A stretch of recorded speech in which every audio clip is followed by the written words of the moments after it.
Bonjour mes amis, encore une petite vidéo qui va nous parler un peu de toutes ces personnes qu'on a mis saintes, qu'on a fait saints, qu'on a déclaré nous-mêmes saints, comme si nous pouvions le faire. Dieu connaît ses enfants. L'homme a une fâcheuse tendance à se fier aux apparences de personnes qui semblent être saints, qui font des choses pieuses, mais qui ne font pas partie de la volonté de Dieu. Vous pouvez faire des tas de prières, mais à qui? Mais à qui? Vous pouvez vous rester cloîtré dans les murs. Pourquoi? Oui, mais pourquoi? Et aussi la question, est-ce que Dieu vous l'a vraiment demandé? Aujourd'hui, nous allons parler de Saint Charbel. Charbel est un moine, prêtre, ermite libanais de l'église maronite. C'est une branche du catholicisme, disons. Il fait vœu d'obéissance. L'obéissance, c'est bien. Oui, mais à qui? Il y a des tas de moines dans des religions différentes, en Inde par exemple, qui font obéissance à des rites et des traditions, mais qui sont 100% perdus. On en a vu des personnes qui tiennent le doigt levé comme ça, depuis des années. Depuis des années. Ils ont le bras tout atrophié, mais ils obéissent à des règles. Inutiles, mais ils obéissent. D'autres aussi se mettent debout. Ils ne se sont jamais assis depuis des années et des années. Ils sont restés debout. On les voit des fois prostrés devant quelque chose pour se maintenir. Ils ont fait un vœu. Quel vœu? Quel genre de vœu insensé? Personne ne t'oblige. Et en plus, il fait un vœu aussi. Il rajoute lui-même un vœu. C'est le vœu de pauvreté. Il peut le faire. Mais le Seigneur, lui, ce qu'il veut pour ses brebis, c'est qu'elles soient dans l'abondance. C'est pas peut-être pas l'extrême richesse, mais dans l'abondance. C'est pas Dieu qui te dit de rester pauvre. Je ne pense pas. Dieu veut que ses brebis soient dans l'abondance. Et Charbel va plus loin encore, il rajoute l'humilité. Lui-même, il rajoute l'humilité, mais il n'avait pas besoin de le faire, parce que c'est déjà un précepte qui est mentionné dans la Bible. Il faut être humble, humble comme les colombes, prudent comme les serpents, mais humble comme les colombes. C'est déjà marqué, tu n'as pas besoin de le rajouter. Alors il a décidé de vivre dans le silence pendant des dizaines d'années, dans le silence et dans l'ascétisme. Il se prive de certaines choses. Pourquoi? Pour être en communion avec Dieu. Le silence, pourquoi? Qu'est-ce qu'il veut trouver? Son être intérieur? Si on ne vient pas voir la bonne personne, c'est-à-dire le Christ, on ne pourra pas se comprendre soi-même et voir toutes nos émotions qui peuvent nous parler, qui nous parlent chaque jour. On ne pourra pas le voir parce qu'on s'est adressé à la mauvaise personne et c'est ce qu'il a fait. Comme Padre Pio, et qui parlait à son ange gardien, son soi-disant ange gardien, qui a eu justement des déboires et qui fut possédé par la suite. Et Charbel de même prie devant une image de la Vierge Marie, dans une grotte là, et puis il prie devant l'image de la Vierge Marie. Est-ce que vous avez vu l'image de la Vierge Marie? C'est un mensonge. L'image de la Vierge Marie que vous voyez partout, les statues, c'est un mensonge. Personne n'a vu la vraie figure de la Vierge Marie. Personne. Si la photo avait existé de ce temps-là, vous auriez eu une photo de la Vierge Marie. Dieu ne l'a pas voulu, je pense qu'il n'a pas inventé, il n'a pas permis que l'homme invente la photographie en ce temps-là pour éviter cette idolâtrie que vous voulez absolument faire. Donc bref, admettons que vous auriez la vraie photo de la Vierge Marie. Exode chapitre 20 nous dit de ne pas nous faire des images taillées et de les reproduire pour pouvoir les vénérer. C'est de la prostitution spirituelle. Seul notre Seigneur, Jésus-Christ, le Saint-Esprit, doivent être vénérés, honorés et priés. Seul Dieu doit être vénéré et prié. Si vous faites de telles pratiques, ça veut dire que oui, je crois en Dieu, mais j'ai besoin de Marie. Oui, j'ai besoin de Charbel. Oui, mais j'ai besoin de tous les saints. Parce que ça veut dire en d'autres termes, que Dieu n'est pas suffisant. Il n'est pas suffisant. Et pour ceux qui disent non, on ne les prie pas, on leur demande de prier pour nous, c'est pareil. C'est que vous avez tordu votre esprit, votre propre esprit, vous l'avez tordu pour dire que vous ne le priez pas, mais en fait vous les priez. Et c'est là que vient le problème de Charbel, qui à mon sens a été possédé, parce qu'il priait une photo, il priait une image de Marie, qui est un mensonge, parce que, je le dis, vous priez une image de Marie, sans vous rendre compte que ce n'était pas l'image de la Vierge Marie. Mais la photo qui représente, à votre sens, Marie, et bien déjà, sans le savoir, vous invoquez des démons, des esprits malins qui sont derrière cette image. Ils peuvent très bien vous dire, oui, mais c'est moi, Marie. Toutes les âmes qui sont en enfer, qui sont damnées actuellement, il y a beaucoup de Marie. Beaucoup de maris sont en enfer. Vous comprenez? Des Christophe, des Sébastien, etc. Beaucoup sont en enfer actuellement. Et ils sont la possession des démons. Vous me suivez toujours? Ils sont la possession des démons. Dieu lui-même ne peut plus rien faire. Parce qu'ils se sont voués, eux, corps et âme, à ces démons. Ils n'ont pas voulu voir la vérité. Ils n'ont pas voulu voir Exode chapitre 20. Donc, beaucoup de maris sont actuellement dans ces lieux de ténèbres et de souffrance inouïes. Et le démon, il va dire, mais oui, c'est moi, Marie. Évidemment, avec une belle voix. Évidemment, ça, ils savent le faire aussi. Vous me suivez toujours? Quand vous invoquez Marie, ou les saints, les démons, il va dire, oui, c'est moi, Marie. Parce qu'il y a beaucoup de maris en enfer. Et qui ressemblaient, quand ils étaient sur terre, à ces photos que vous mentionnez comme étant Marie. Ce genre de photos correspondent à des gens qui sont avec ces esprits malins et qui s'appellent en plus Marie. Et donc, évidemment, que les esprits vont vous faire sentir que oui, c'est moi Marie, c'est moi Marie. Et comme ils sont trompeurs, rusés et qui savent faire des miracles, eh bien, ils vont faire ce genre de manifestation. Comme ça s'est produit sur la tombe de Charbel. La première fois qu'il a été enterré, c'était sans cercueil. On a mis la terre dessus, comme ça. Tac. On a mis la terre comme ça. Voilà. On a mis comme ça. Et il a commencé à se produire des lueurs. Pourquoi des lueurs? Je vais vous expliquer après. Donc, ils l'ont déterré et puis ils ont trouvé intact. Intact, le bonhomme intact. Donc, je le rappelle que l'image que vous avez là, des saints, de Marie, de tout ça, est un mensonge. Juste l'image est un mensonge. Je ne fais pas cette vidéo pour juger Charbel. Mais à 23 ans, il quitte la nuit le domicile familial sans prévenir personne. Il s'enfuit pour aller dans un monastère. C'est vraiment l'attitude typique d'une personne possédée, de partir, de s'enfuir, sans prévenir sa mère. Il vient ses parents, quoi. Il dit, voilà, je veux être moine, je veux... Rien, il s'enfuit. Et quand sa mère apprend qu'il est dans le monastère, elle va essayer de le voir, même le moine supérieur incite Charbel à aller voir sa mère. Il dit, non, non, je ne veux pas la voir. Et au travers de sa porte, il dit à sa mère, nous nous reverrons et nous nous embrasserons au ciel. Hein, donc, ça y est, sur la terre, là, c'est fini. On ne se voit plus. Donc, plus tard, il rentre dans l'ordre libanais des Maronites. Hein, c'est un ordre apparenté, affilié à l'église catholique. Où il prend le nom de Charbel, le saint de l'église d'Antioche, qui serait mort au IIe siècle après Jésus-Christ. Pourquoi prendre le nom d'un autre? Pourquoi se dévaloriser à ce point? Il faut être fier de soi-même.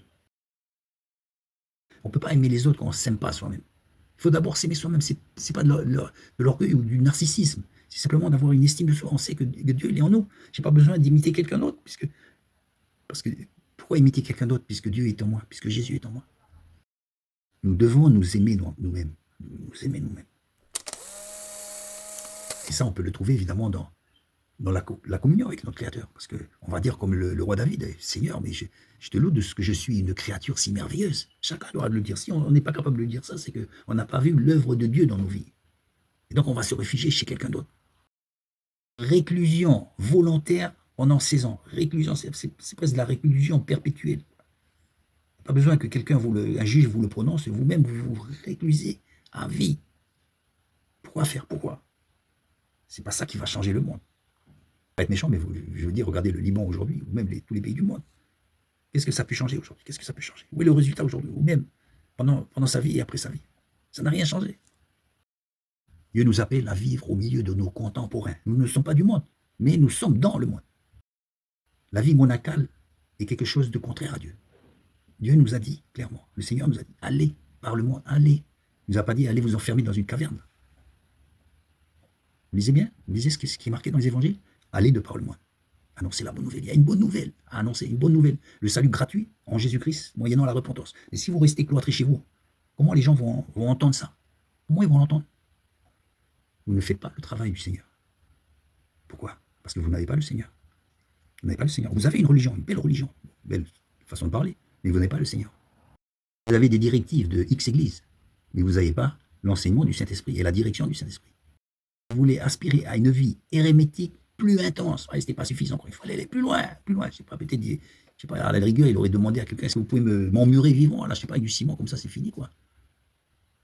Quand Dieu vous a créé pour mettre sur la terre, c'est pour exploser de la lumière de Dieu. C'est pas pour vous enfermer, là. C'est pas pour faire ça. Et le diable a fait ce moyen, justement.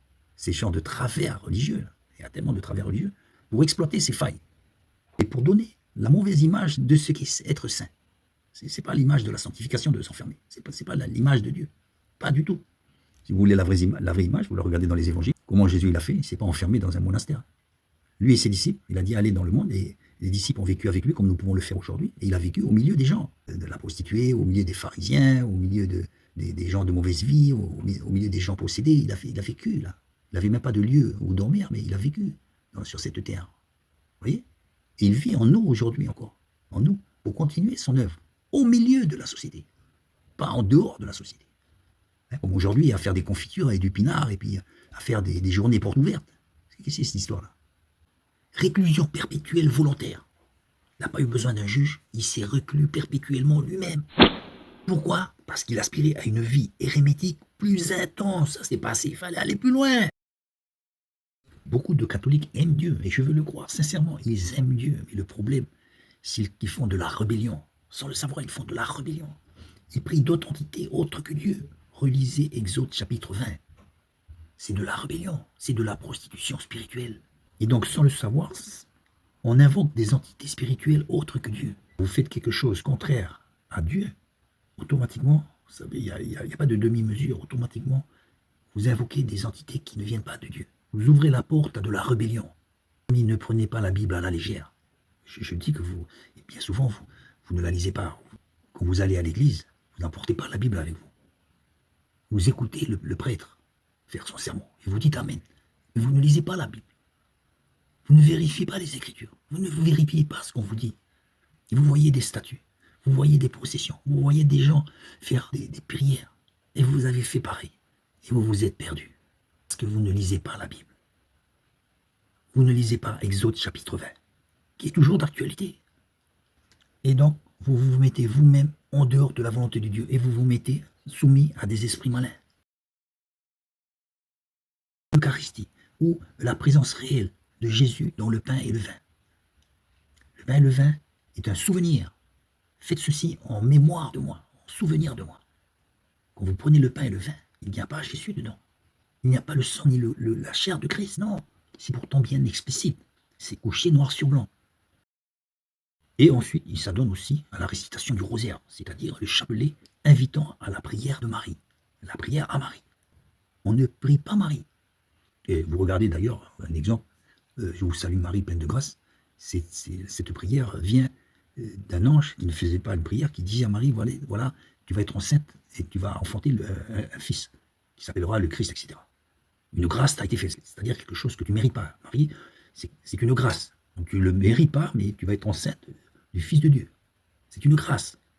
Bref, eux, les catholiques, font une prière d'une annonce que l'ange avait fait à Marie.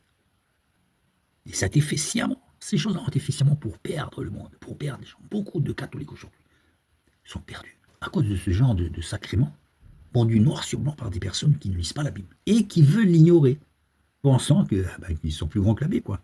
Ils pensent que voilà, les pères de l'Église, il n'y a pas de père de l'Église, il n'y a pas. Il y a la Bible. Toute personne qui va plus loin que les Écritures ne vient pas de Dieu. Il ne vient pas de Dieu. Et Charbel, donc, s'est perdu dans ce genre de compromission. Voilà. Son erreur, c'est de ne pas avoir voulu regarder les Écritures. En parlant de sa vie monastique, Dieu n'a jamais voulu que l'homme devienne un fantôme cloîtré dans des murs, récitant perpétuellement des phrases qui ne veulent rien dire et qui n'ont aucun fondement. Ce n'est pas la volonté de Dieu, c'est la volonté de Satan pour vous perdre. Et Charbel le fit pendant 23 ans. 23 ans d'errance. Charbel disait vouloir imiter le Christ. Mais le Christ ne s'est jamais emmuré vivant. Jamais. Il a vécu au milieu de ses contemporains. Vous savez qu'il a vu que Jésus s'était emmuré dans une église, dans une caverne, dans une maison, dans un temple. Jamais de la vie. La seule fois où il a voulu prendre de la distance avec la société, c'est quand 40 jours il était dans le désert pour être tenté par le diable, au début de son ministère, pour pouvoir faire son ministère. C'était la seule fois. Et ensuite, il a fait sa mission. La vie monacale est une perversion. Et un jour, ce qui devait arriver arriva, lors d'une messe où il récite Père de vérité, il est frappé de paralysie. Puis vient 8 jours d'agonie dans lesquels il ne cesse de prier la prière de Père de vérité. Et ensuite il meurt. Quelle fin tragique. Alors, qu'est-ce que la prière Père de vérité? Je vais vous expliquer. Voilà, voici la prière. Père de vérité, voici ton fils, sacrifice qui te plaît. Et voyons, inutile de présenter Christ à Dieu. Voilà Père, voilà Christ, s'il te plaît. Ça y est, ça fait 2000 ans, quoi. Ça y est. Qu'est-ce que tu vas présenter Christ à Dieu? Seigneur, je te présente Jésus-Christ. Accepte cette offrande de celui qui est mort pour moi. Hein, c'est la suite de la prière. Accepte cette offrande de celui qui est mort pour moi. Pourquoi demander à Dieu d'accepter l'offrande de Jésus, de l'amour de Jésus? Ça y est, ça a été fait déjà. Pourquoi je vais demander à Dieu d'accepter le sacrifice de Jésus? Mais on est sur quelle planète là? Ça fait 2000 ans que Dieu a agréé ce sacrifice. D'ailleurs, c'est lui qui l'a envoyé sur terre. Et ça continue, il dit à Dieu, regarde le sang de Jésus sacrifié à Golgotha pour moi, pour mon salut. Eh bien non, eh bien non. Eh bien non, parce que visiblement, le sang de Jésus n'a pas été suffisant, puisqu'il a eu besoin de Marie, il a besoin des saints, il a besoin de tout ce genre de prière. Vous avez pu, comme moi, rencontrer déjà de nos jours ce genre de personnes qui, tellement religieuses, sont tombées dans toutes sortes de travers. J'en ai connu pour ma part, des gens qui étaient vraiment religieux. Ils avaient même inventé des dogmes. Hein. Religieux, religieux. Ils se sont inventés une religion, quoi. Et pourtant, ils lisaient la Bible. Tous les jours, ils lisaient la Bible. Ils se sont inventés des us, des traditions, des coutumes, des ceci, des cela. Je dirais c'est de la religiosité mal placée. L'homme a cherché beaucoup de détours, même dans la religion. Ils parlent beaucoup de Dieu et ils sont pourtant pleins de contradictions et de dérives sectaires. Et ils finissent par se croire saints, alors qu'ils se sont coupés de la vérité. Il faut savoir que l'imputrescibilité, c'est-à-dire l'absence de dégradation du corps après la mort, n'est sûrement pas un signe de sainteté. C'est simplement un signe que le corps n'a pu retourner à la poussière selon l'ordre de Dieu. Rappelez-vous, tu es poussière et tu retourneras à la poussière. Ça, c'est l'ordre de Dieu. Pourquoi ce corps n'a pas pu retourner à la poussière? Parce qu'il a été revendiqué par les mauvais esprits. Rappelez-vous l'histoire de Moïse, après sa mort. Satan se disputait le corps de Moïse.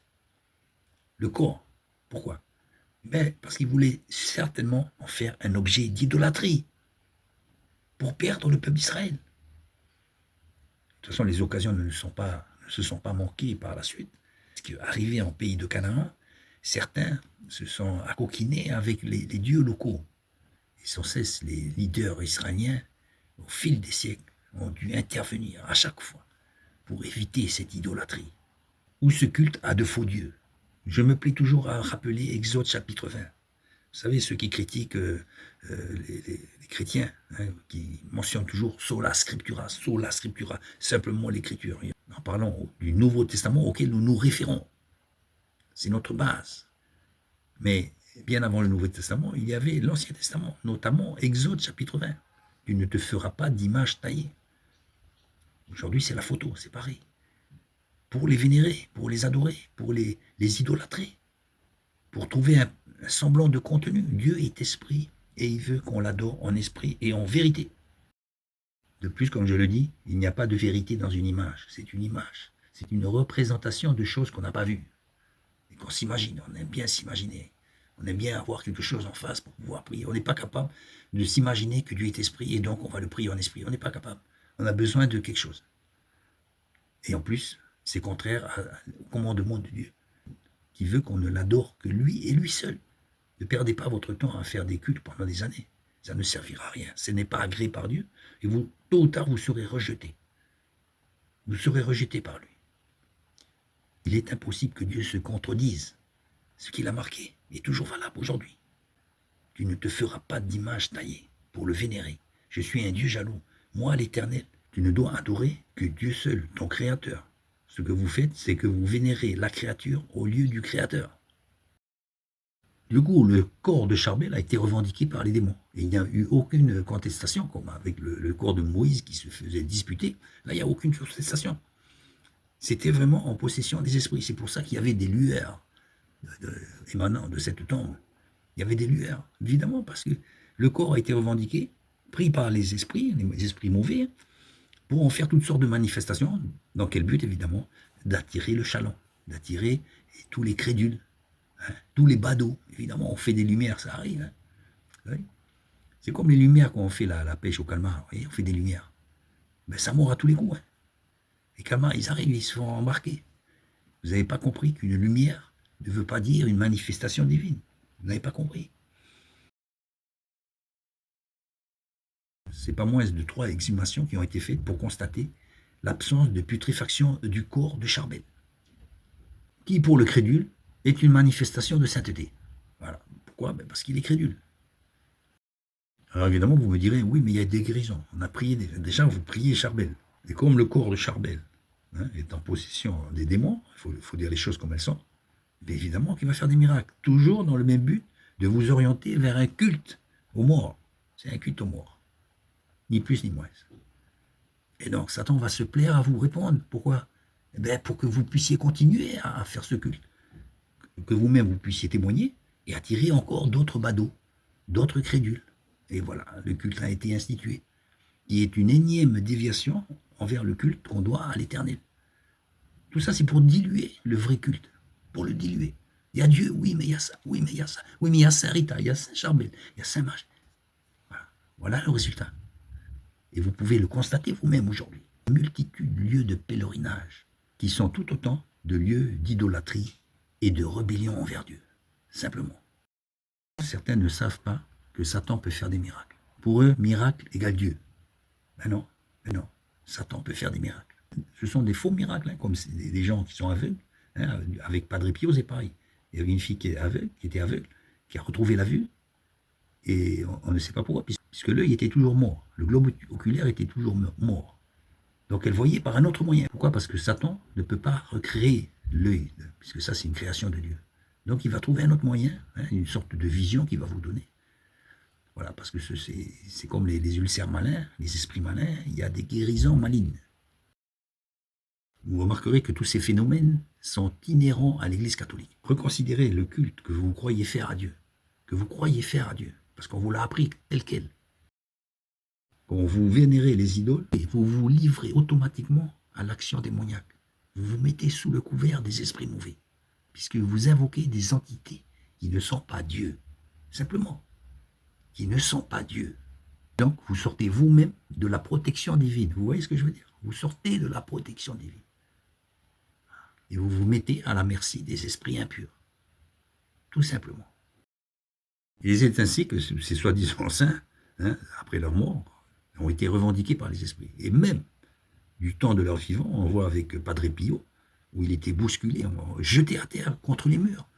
Il a fait des cris dans sa cellule, parce que c'est comme une prison chez eux, c'est une cellule. Donc, ils aimaient Dieu, mais voilà, ils étaient possédés par les esprits qu'ils avaient invoqués. Tout ça parce que ce sont des cultes qui ont été institués par l'Église catholique. Et que les gens, de manière crédule, ont voulu perpétrer. Parce que c'est ce qu'on leur a enseigné. Tout ceci est fait pour diluer le culte que nous devons à Dieu et à Dieu seul. Pour le diluer.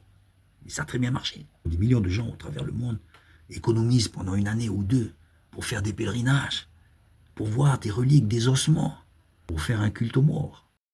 Tous ces soi-disant saints sont devenus à leur tour des instruments de prostitution spirituelle, entraînant des foules immenses de crédules à faire des dévotions à des personnes autres que Dieu.